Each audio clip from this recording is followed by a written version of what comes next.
Dark bleatings, everyone. I'm really sorry. Ooh, I kicked my camera. I'm really sorry. This isn't going to be a bookish video today, and I know I promise a bookish video every Saturday, but I really couldn't wait because I watched the Daryl Dixon spin-off from Walking Dead, and I have to talk about it and get it out of my system right now. So, as you could probably already tell by my energy, this is probably going to devolve into a rant, and I'm going to try and keep it somewhat coherent. And before I get into it, I have to warn you there are going to be major spoilers for the Daryl Dixon spin-off, as well as the main show, and if I mention Fear the Walking Dead or World Beyond the Walking Dead, probably spoilers for that too. I haven't seen the Rick and Michonne spin-off, and I haven't seen the Negan and Maggie one, so you're safe there. Please don't spoil those for me in the comments because I am planning to watch them despite everything I'm about to say. And before I go into this, I want to just assure everybody that I'm not someone who typically likes to make rant content. The only kind of ranty stuff I've ever uploaded, as far as I can remember, is an Alien Covenant review and then an Alien Romulus review. I did not like them. But I wanted to kind of just give a review and share my thoughts on the Daryl Dixon show because I'm really excited to talk about The Walking Dead again, and I am genuinely gutted that I can't sit here absolutely raving about it and recommending it to everybody because I really wanted to love it. So just a very brief history of my Walking Dead fandom. I'm not someone that dips in and out of shows and then looks for things to nitpick. I'm somebody who gets completely obsessed. In the Walking Dead case, I was so obsessed with the main show that I wrote my dissertation for my BA degree on The Walking Dead, specifically the characters of T-Dog and Dale and how they affect the major storylines and the main characters and blah blah blah blah. I have read all of the comics. I even subscribed and collected every single Walking Dead magazine. There was an official Walking Dead magazine that was running for a few years. I read all of the novels. I went to every single Walking Dead convention that was in the UK, Walker Stalker it was called. I've met many of the cast members. I've spent a lot of money on this as a hobby is what I'm trying to say. A lot of time and money, and I'll be the first to admit that I've taken it too seriously. Hey babe! Hey, baby. I'm just recording a video. I'll be the first to admit that I take it too seriously, but I really care about storytelling, and I thought that the stories in the comics and novels and the first few seasons of the main series especially, I thought that the storytelling was so captivating and amazing, and I loved it, and so I'm not someone who just really likes to hate on The Walking Dead is what I'm trying to say to offset what's going to come. So basically, I didn't watch, I watched Fear the Walking Dead as it aired, and I liked it. I liked the new characters. It felt a little bit different, but we did start at a different place than we did with the main show, pretty much. I stopped enjoying that when they crossed Morgan from the main show over into it. Morgan coming over was fine. There isn't really any reason why they couldn't cross a main show character into Fear the Walking Dead. It's in a different part of the US altogether. Morgan has trekked miles and miles and he comes across the group.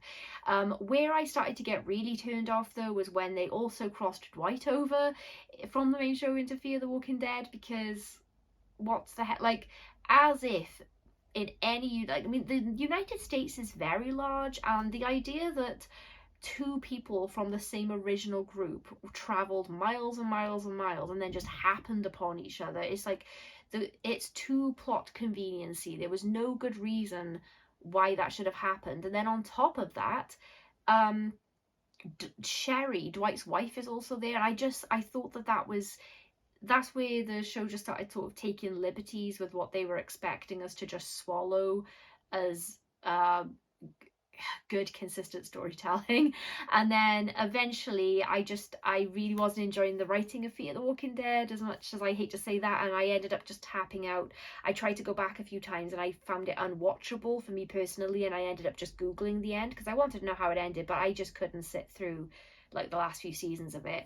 And then I watched The World Beyond the Walking Dead and immediately thought, oh no, why have they made a teen melodrama with horribly stereotyped characters and just unbelievably annoying? They were really annoying, in my opinion.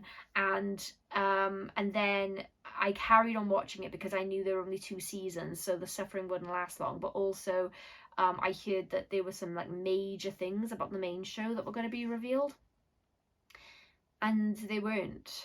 And I was a sad time. But this is what I mean about my level of like devotion, is like I was willing to watch that.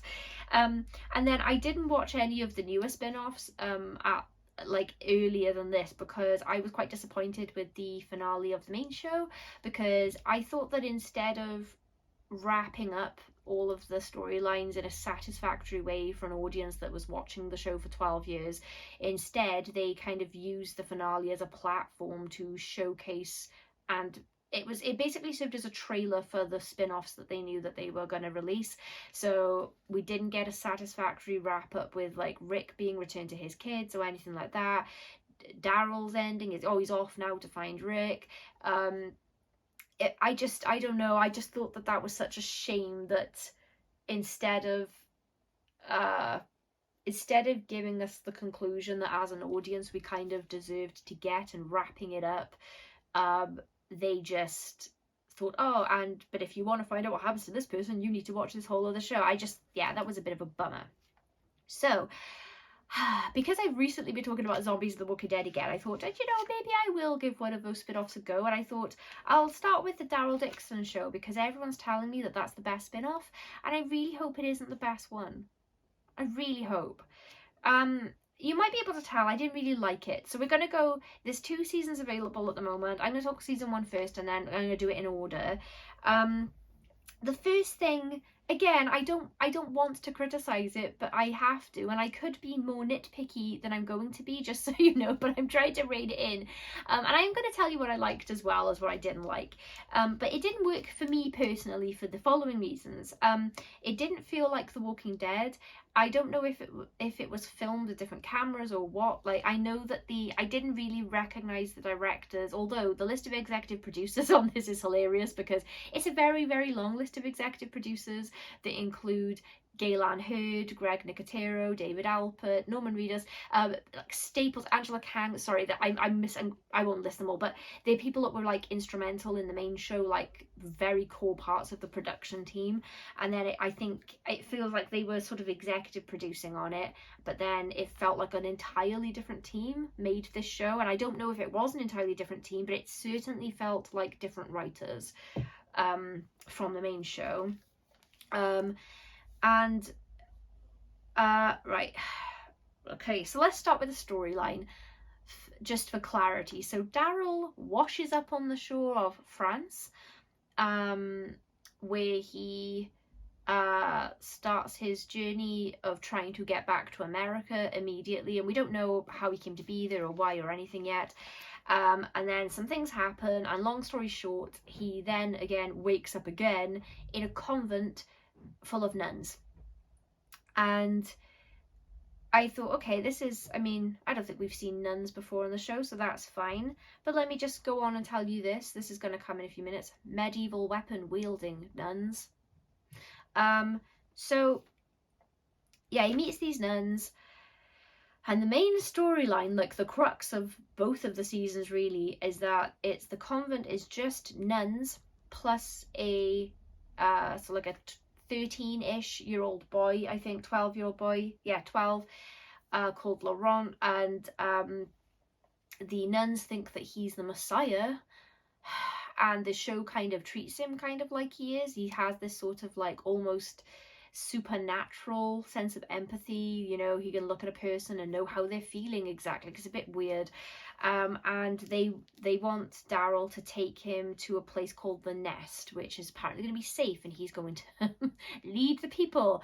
And I thought, well, that's a little odd, because I can't speak for how religious France is as a nation, but I know in the UK, maybe it's because it's close to the UK, so I feel maybe they're similar, but we're not like an overly religious nation, I wouldn't say, and I don't think France is. And so if this was set in sort of the Bible Belt of America, I think I might have a bit less of a hard time buying this as a concept. But I found it was a bit weird. And yeah, Daryl says no, he's not going to do that because he has people at home and he needs to get back to them. And then some stuff happens and he ends up kind of just feeling like obligated to help them. And so begins the journey to Paris, and then they go on to somewhere else. I didn't like the storyline because it just seemed so silly, and that was not helped by the convent's got a bunch of medieval weapons in it, and then the main nun, and I can't believe I can't remember her name, it will come back to it, Isabel, tells Daryl that they are trained to use the weapons in case they need to be. And I thought, oh God, please, please no, please don't do this because it's too silly. But then they did it.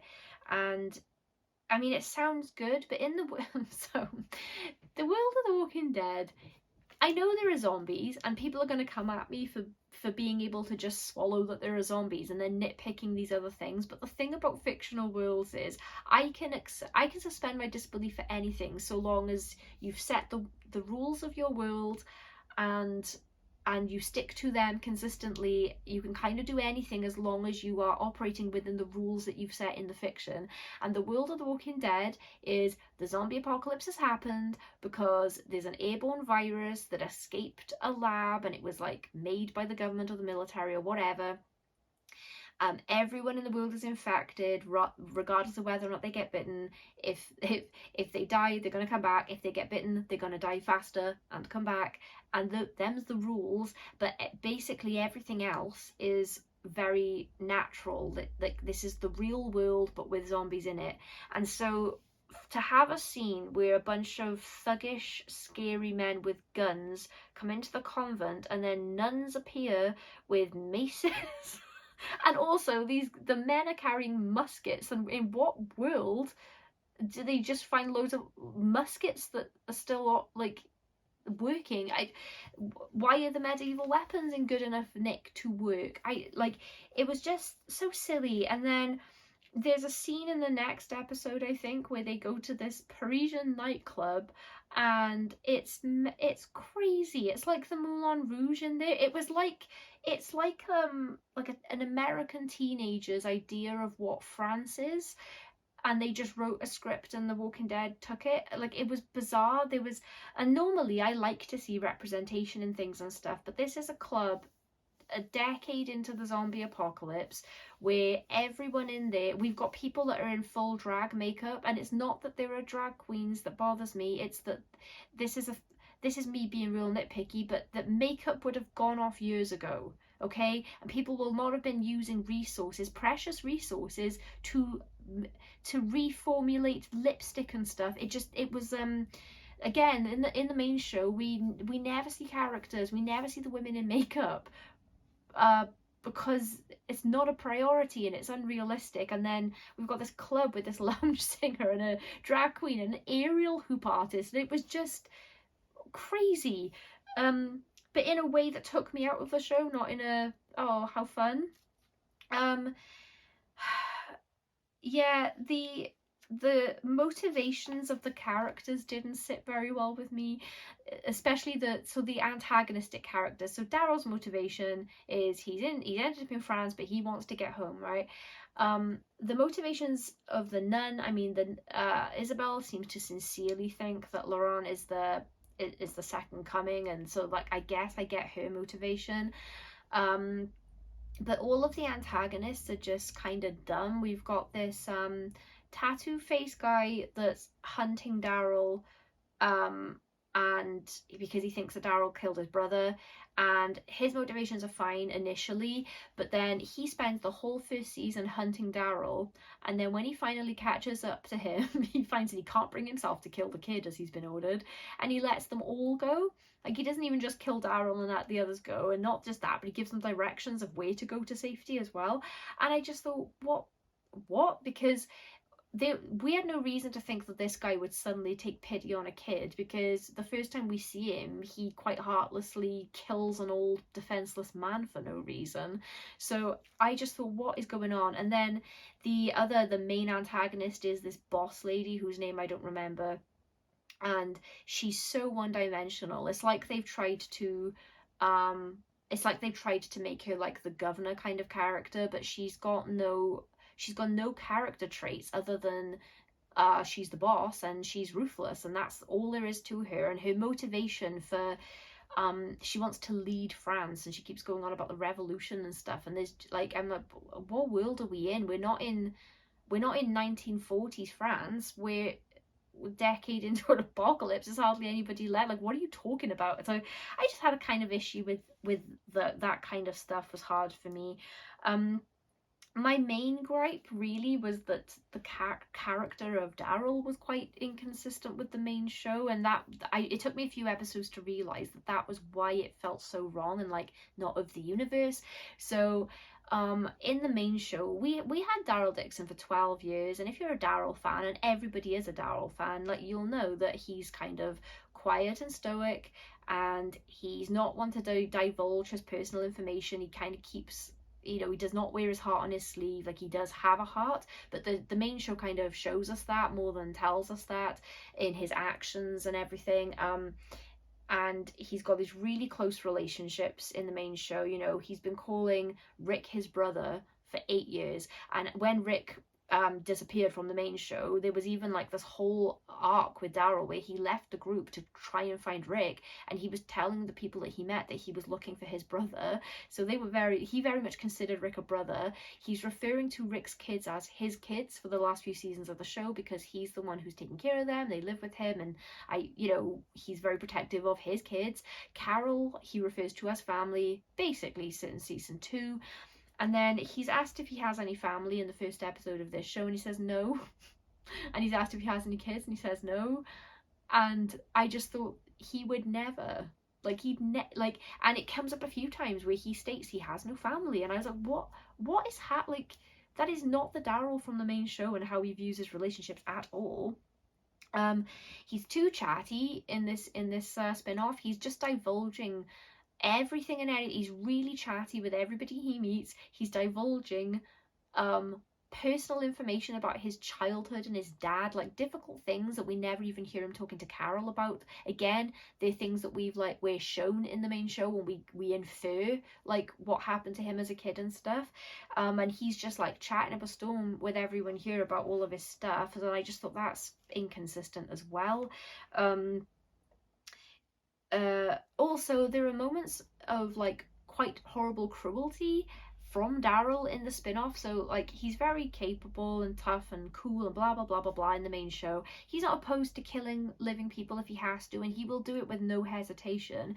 But he's not a cruel person who, for example, would have someone tied to a chair and then deliver several shallow stabs to the gut. It's the most painful place to bleed out from, by the way, while telling them some messed up story about a kid that's tortured a piglet to death. This is just not Daryl.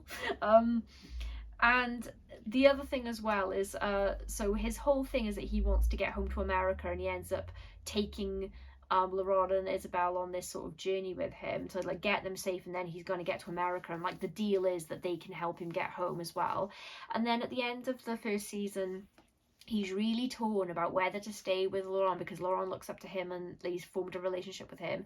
And the show is treating this as if this is an equal priority to him getting back to the people he's been with since the apocalypse started. Like, Carol's been there from the beginning with him, and also again Judith and RJ, who he does consider his kids, and this spin-off is posing this like, oh, this kid I've just met a couple of months ago versus my entire family. Like, I just thought,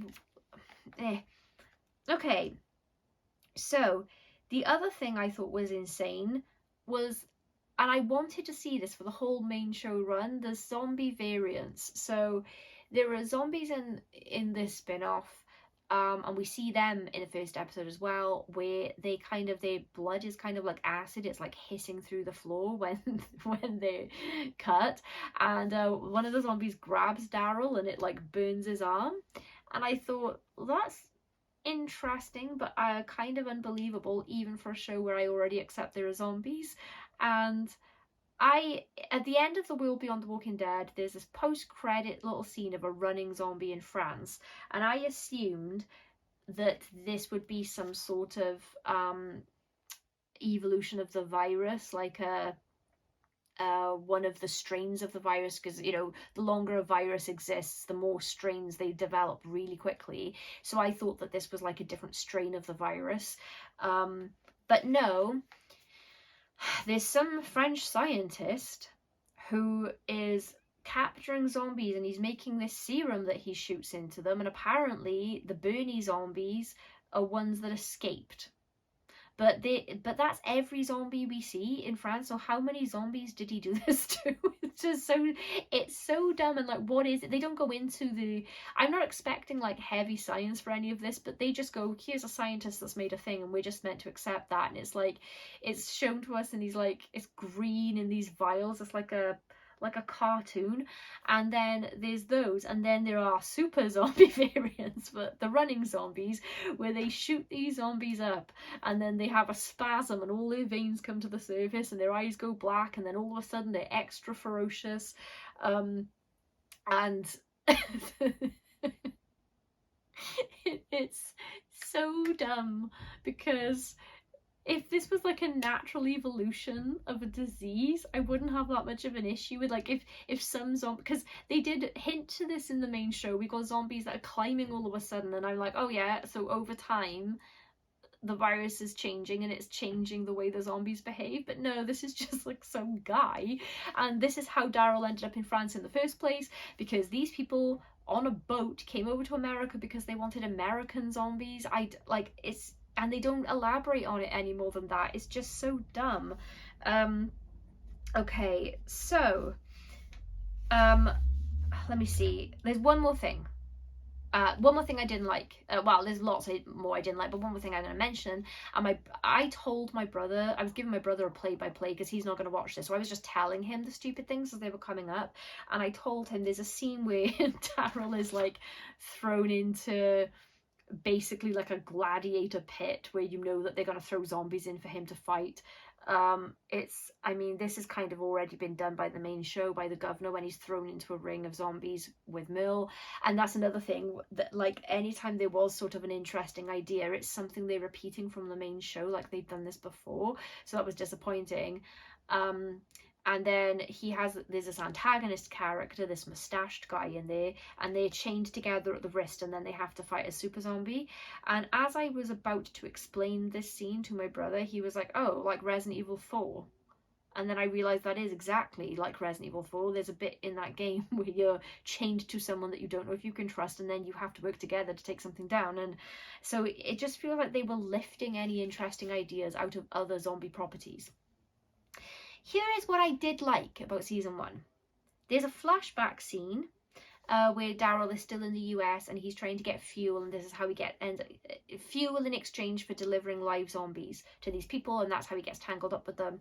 And there's a teenager there that's trying to earn some fuel to go home to his girlfriend with, and he's not very capable, and he's asking all of these guys if he can like help them and if they can show him the ropes and stuff, and everyone's ignoring him. And I liked those scenes. They looked and felt like Walking Dead scenes, and Daryl was like not jumping to help this kid because his priority is getting back home to Carol and the kids, but he's not unkind, and he does take some pity on him, and like I liked that scene. Okay, and then we go on to season 2, which I'm happy to say was 1,000 times better than season 1. This is probably helped by the fact that Carol is in it, and Carol's my favourite character, so I might be biased here. But we start with Carol being classic Carol. You know, a guy tries to mess with her and you're just thinking, oh, that silly dude, he has no idea who he's messing with. And then she finds a guy called Ash with a plane. And I really liked the character of Ash. He was really cool. But it's like this little 2-seater plane. And she manipulates him, because she has to fly her to France, because she has found out that Daryl's in France. And we're expected to believe that they make a transatlantic flight in a tiny little plane like that from the US to France. And not only that, but they land in France, coincidentally where the baddies are that lead her to Daryl. And I just thought, it's just plot convenience without much thought put into it, and that was a bummer, because I did think, wow, Carol can't just turn up in France and find him, but she does just turn up in France and find him. So that was a bit of a bummer.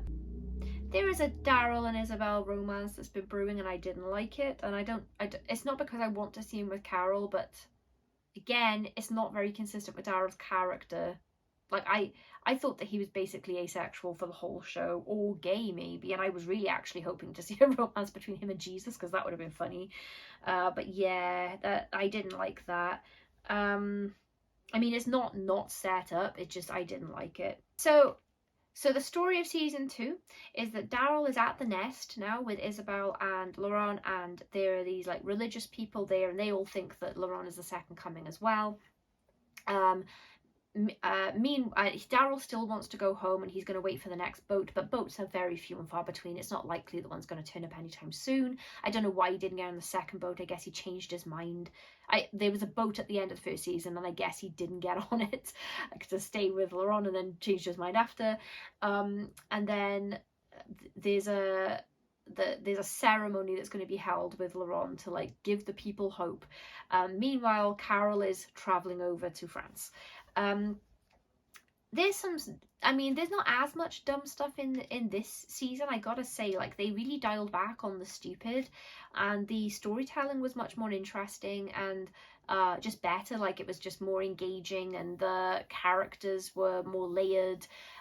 So I did really enjoy this season much more than the first one. Like, I can actually say I kind of enjoyed the second season, but by comparison to the first season, not really by comparison to the main show.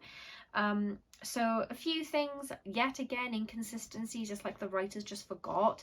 So Laurent, there has been example after example of Laurent having this, like, as I said, sort of supernatural empathy, where he can just look at people and know what emotion they're actually feeling regardless of what they're expressing, and he seems to be very intuitive, and he can just read people like a book. Everyone and everything he reads, including Daryl.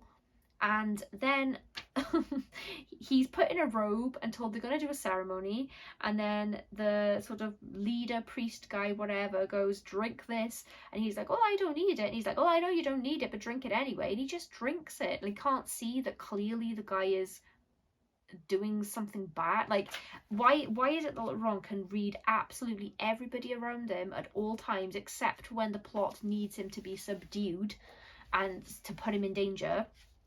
Because they want a zombie to bite him, because they actually think that he won't turn, because they think he's the Messiah. The zombie that they plan to have bite him is a beloved character that also came from the convent. So she's one of the nuns that raised him, and then she gets killed, and he doesn't know that she's killed, and then she's revealed as the zombie to bite him. And Isabel is in the crowd, and this is someone that she's been with for a decade plus, and she has basically no reaction to seeing this. And that kind of death and reveal in the main show would have meant something. Like, they would have been much more emotional weight to that and a purpose. Like, it just felt like something they threw in here, and they wasn't really treated with any. This is the thing, like, I found it really hard to be emotionally connected to anything they were doing in this spin-off, because they weren't treating anything like it meant anything, if that makes sense. But yeah, a bit later on, the boss lady with her super zombie army turns up to get at the nest, because they want the kid. They want the kid because it gives the people hope. They can't have that, and that's their whole motivation for trying to track this kid down as well. And they shoot a cannon, and it has perfect aim, and it just blasts the front door off from quite a distance and doesn't affect any of the rest of the building. So there was that. Plot convenience again. We are shown in season 1 that the super zombies might attack each other in one scene. It doesn't come up again at all until Daryl, Carol and Ash are trapped in a car surrounded by zombies. There just so happens to be some of the super zombie serum in the car for some reason, and Daryl shoots 2 of the zombies, turning them into rage zombies, and then they slaughter the whole horde. So like, if you're gonna have it in there as a thing that the super zombies might attack each other, you need to show us that more, so that when we hit a scene like that, it feels natural and not just like something they just threw in. For all of the main show and this spin-off, they're just stabbing zombies through the skull with ease, just like one straight smooth thing in. And in the main show, a lot of the time the argument was made by the fandom that, you know, if zombies are years old and they've been decaying and walking around in the sun all this time, maybe their skulls go a bit soft or something, and that was the excuse for it. But in any case, skulls are very soft in the world of The Walking Dead, and we're seeing everyone in the cast just stabby, stabby, stabby in the skull all the time. And then there's a scene in the catacombs where Daryl picks up a skull from in the catacombs and bashes someone else's skull in with it, and it doesn't break. And I just thought that's interesting because that skull is hundreds of years old. As I mentioned earlier, Carol has manipulated Ash into flying over to the US. She's told, because she realised that he had a son that passed away, and she's thinking about her daughter Sophia a lot in this season. She tells him that Sophia went on holiday to France with her dad before the world went to shit, and that she'd do anything to get over there. And so Ash agrees to fly her over because he's got that sort of empathy for her about the kid thing, and he thinks that they're looking for her daughter. And then she decides to come clean that that was a lie before they fly back to the US. Now tell me why she would do that, because there's nothing stopping Ash just going F off out of my plane, because she can't steal the plane, she can't fly it. He could just leave out of anger and just leave her there. I don't know why she would tell him before they're supposed to fly back. So singer lady from season 1 in her full makeup, the lounge singer lady, she's the boss of the nightclub now, and she dies by being eaten, and in sort of defiance she just falls back silently and stoically with no expression on her face as she's eaten. And then the final episode, they go into, I think it's the Channel Tunnel if I remember correctly, and they go through an area, and there's like bioluminescence in there. There's lit up piles of bodies and things because of bugs or whatever it is that's making the bioluminescence, and it just looks like they tried to rip off The Last of Us, like the game. It really looks, I was like, are we going The Last of Us? That's exactly what it looked like, because it's like sort of orangey and green. And they walk past a pile of bat poo, and one of them goes, oh, be careful, don't go near the bat poo, because if you breathe that in for long enough, it'll make you go loopy and see things. And then they all start hallucinating immediately, and I was like, there's got to be a better reason than bat poo. They've only been in the tunnel 5 minutes and they're all hallucinating and seeing dead relatives and stuff. And then the show concludes with Ash manages to get away with Laurent in the plane, who's agreed to go back to the US, to the Commonwealth, and then Daryl and Carol stayed behind so that the plane could get away.